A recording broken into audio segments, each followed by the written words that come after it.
You know where my 10-year-old son is right now? He's at a local cricket club with his mum playing cricket. You know why he's doing it? Because he loves it.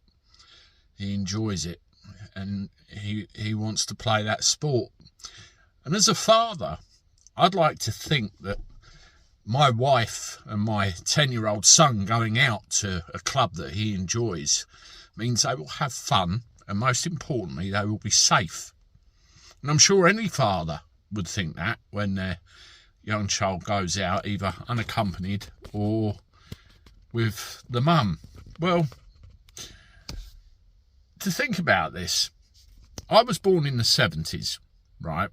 And my growing up time was the 80s and a bit of the 90s.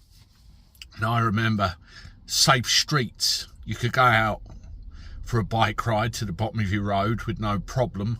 You could go and play in the park with your friends with no problem. Life was a lot safer. I'll tell you a story. When I was 5 years old, I rode down the road and fell off my bike and smacked my head against a brick wall really hard. And obviously down the bottom of the road I had to get home, and there was this local man, I won't say his name, but he was always walking around, and you know what he did? He picked me up, dusted me off and took me home to my mum and my dad. You wouldn't really hear of that these days, would you? That's the kind of world that, you know, we're starting to turn into. In fact, we've already turned into it. I want to read 3 names to you. Bibi, 6 years old. Elsie, 7 years old. Alice, 9 years old. These are the 3 young girls whose lives have been so horrifically snuffed out and extinguished before they even grew into what they could become, because some scum went on a murderous rampage and killed them and severely injured their teachers and their friends. How is this allowed to happen? How are we ending up in a world where our country is turning into a place where it's not safe for our children?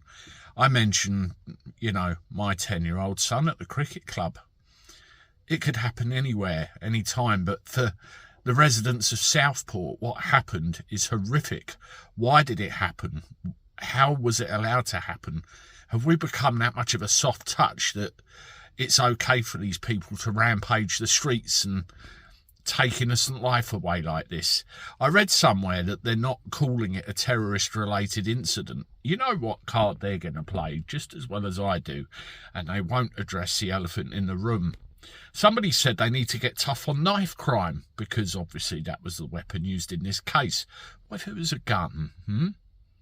Maybe we need to get tough on crime. Maybe we need to make these people realise that this conduct is completely unacceptable. Maybe we need to make these people realise that if they take young innocents like this, then their freedom, their choice has to go as well. And they should be bloody well thrown out of this country if they've come from somewhere else. The punishment must be ultimately severe. We have lost complete control of our streets, where we can't have a world where our children could be safe to go out and play. How many people are roaming the streets with these weapons on them? How many people have been influenced by other propaganda, other ideals, which make them believe they want to go out and do this to innocent lives? It's disgusting. And how many more is it going to have to take before we've all reached the point where we've all had enough? The damn politicians know what's going on, and they know what the cause is, and they're so ruddy soft touch, they won't do anything about it. And it goes on. Now, at the end of this video, I want you to remember Bibi, Elsie and Alice. Never forget those names. And I'm sure there, unfortunately, will be others before this is over. Let me know what you think in the comments. It's taken me about 2 or 3 goes to record this, so I'm absolutely speechless. Subscribe to the channel, hit the like button, And as always, I look forward to talking to you again soon. Toodaloo.